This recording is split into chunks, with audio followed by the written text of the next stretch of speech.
Savitha ജാൾസ് from പുത്തൂരൻസ്. നമ്മൾ ഇന്ന് കാണുന്നത് കോട്ടണിൽ തന്നെ പേസ്ലി പ്രിന്റിൽ വന്നിട്ടുള്ള റണ്ണിങ് ഫാബ്രിക്കിന്റെ കളക്ഷൻ ആണ്. പ്രൈസ് 109 രൂപ പെർ മീറ്ററിലാണ്. അപ്പോൾ ഞാൻ ഈ വെയർ ചെയ്തിരിക്കുന്ന സെയിം ഡിസൈൻ തന്നെയാണ്, ഡിഫറെൻറ്റ് കളേഴ്സ് ആണ്. അപ്പോൾ അതുപോലെ തന്നെ 44 ഇഞ്ച് വിഡ്ത്തിലാണ് ഫാബ്രിക് വരുന്നത്. ഓരോന്നോരോന്നായിട്ട് നമുക്കൊന്ന് ഓപ്പൺ ചെയ്ത് നോക്കാം. ഞാൻ പറഞ്ഞല്ലോ, ഇതൊരു പേസ്ലി പ്രിന്റിന്റെ കളക്ഷൻ ആണ്. ഡിഫറെൻറ്റ് പാറ്റേണിലാണ് ഈ പേസ്ലി പ്രിന്റ് പോകുന്നത്. ഫസ്റ്റ് വൺ വന്നിരിക്കുന്നത് ഒരു ചന്ദന കളറിനകത്ത് തന്നെ റെഡ് കളറിലുള്ള പ്രിന്റാണ് പോകുന്നത്. നമ്മളിത് വെയർ ചെയ്യുമ്പോൾ ഈ ഒരു സ്റ്റൈലിലാണ്, ഞാൻ കാണിച്ചു തരാം. നമ്മൾ വെയർ ചെയ്ത് കഴിയുമ്പോൾ ഇതൊരു റെഡും ഗ്രീനും ഒക്കെ ആയിട്ടുള്ള കളറിലാണ് ഇതിൻ്റെ ഡിസൈൻ പോകുന്നത്. ഇപ്പോൾ ഈ സമ്മറിലൊക്കെ വെയർ ചെയ്യാവുന്ന പോലത്തെ കളേഴ്സാണ് കേട്ടോ. നെക്സ്റ്റ് വേണം ക്രീം കളർ തന്നെ, പക്ഷേ ഇതിനകത്തുള്ള പ്രിൻറ്റ് പേസ്ലി ആണെങ്കിലും ഡിഫറെൻറ്റ് പാറ്റേണിലാണ് ഈ പേസ്ലി പോകുന്നത്. ഞാനിതൊന്ന് ഓപ്പൺ ചെയ്ത് വെച്ച് കാണിച്ചു തരാം. പർപ്പിൾ കളറിലുള്ള ഡിസൈനാണ് ഇതിനകത്തുള്ള പ്രിൻ്റായിട്ട് പോയിട്ടുള്ളത്. ക്ലോസ് ചെയ്ത് കാണിക്കുമ്പോൾ നിങ്ങൾക്ക് എല്ലാം കാണാൻ കഴിയും. നെക്സ്റ്റ് വൺ വന്നിട്ടുള്ളത് ഡാർക്ക് പർപ്പിൾ കളറിനകത്തേക്ക് ഒരു ഓറഞ്ച് കളറിലുള്ള പ്രിൻ്റാണ് പോകുന്നത്. അപ്പോൾ ഡാർക്ക് കളർ ഇഷ്ടപ്പെടുന്നവർക്കൊരു ചോയ്സ്, നല്ലൊരു ചോയ്സ് തന്നെയാണിത്.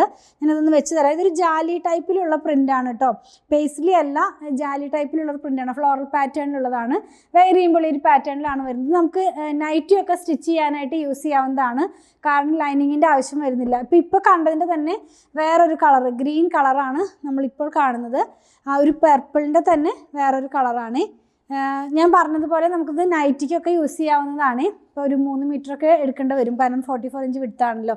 അപ്പോൾ ഇത് വെയർ ചെയ്യുമ്പോൾ ഈ ഒരു പാറ്റേണിലാണ് ഇതിൻ്റെ ഡിസൈൻ പോകുന്നത്. നെക്സ്റ്റ് വൺ വന്നിട്ടുള്ളതും ഒരു ലൈറ്റ് ക്രീം കളറിലാണ്. ഇതിനകത്തും ഇപ്പോൾ ഈ ഗ്രീനിൽ കണ്ട സെയിം ഡിസൈൻ തന്നെ. അപ്പോൾ 3 ഡിസൈനിൻ്റെ ഡിഫറെൻറ്റ് കളേഴ്സാണ് നമ്മളിന്ന് കാണുന്നത്. ആദ്യം 2 പേസ്ലി ആയിട്ട് പോയിട്ടുണ്ടായിരുന്നത് കേട്ടോ. ഇതൊന്ന് വെച്ച് കാണിച്ചു തരാം. വെയർ ചെയ്യുമ്പോൾ ഈ ഒരു പാറ്റേണിലാണ് ഇതിൻ്റെ ഡിസൈൻ വരുന്നത്. നെക്സ്റ്റ് വൺ, അതായത് ലാസ്റ്റ് വൺ വരുന്നതും ക്രീം കളറിനകത്ത് തന്നെ കുറച്ചും കൂടി ഡീപ്പായിട്ടുള്ള റെഡ് കളറും അതുപോലെ ബ്ലാക്ക് കളറുമായിട്ടുള്ള പ്രിൻറ്റിലാണ്. അപ്പോൾ ഇത് സമ്മർ സീസണിലൊക്കെ വെയർ ചെയ്യാവുന്ന പോലത്തെ കളേഴ്സാണ് ഇന്നത്തെ വീഡിയോയിൽ ലാസ്റ്റ് കണ്ടതെല്ലാം. അതിൻ്റെ ഇടയിൽ 2 ഡാർക്ക് കളർ നമ്മൾ കണ്ടു കഴിഞ്ഞു. ഇങ്ങനെയാണ് ഈ ഒരു കളർ വെയർ ചെയ്യുമ്പോൾ വരുന്നത്. കോട്ടൺ ആണ് ഫാബ്രിക്, 44 ഇഞ്ച് വിഡ്ത്തിലാണ്. 109 മാത്രമേ ഇതിൻ്റെ പ്രൈസ് വരുന്നുള്ളൂ. ഇതിലേതെങ്കിലും പർച്ചേസ് ചെയ്യണമെന്നുണ്ടെങ്കിൽ സ്ക്രീൻഷോട്ട് ഇതിൽ കൊടുത്തിട്ടുള്ള നമ്പറിലേക്ക് വാട്സാപ്പ് ചെയ്താൽ മതി. അതുപോലെ തന്നെ പ്രൊഡക്റ്റ് എല്ലാം ഷോപ്പിൽ ഓൺലൈനിൽ അവൈലബിൾ ആണ്, സ്റ്റിച്ചിങ് അവൈലബിൾ ആണ്. പ്രൊഡക്റ്റുകൾ ഇഷ്ടപ്പെടുകയാണെങ്കിൽ പേജ് ഒന്ന് ഫോളോ ചെയ്യണേ. Thanks for watching.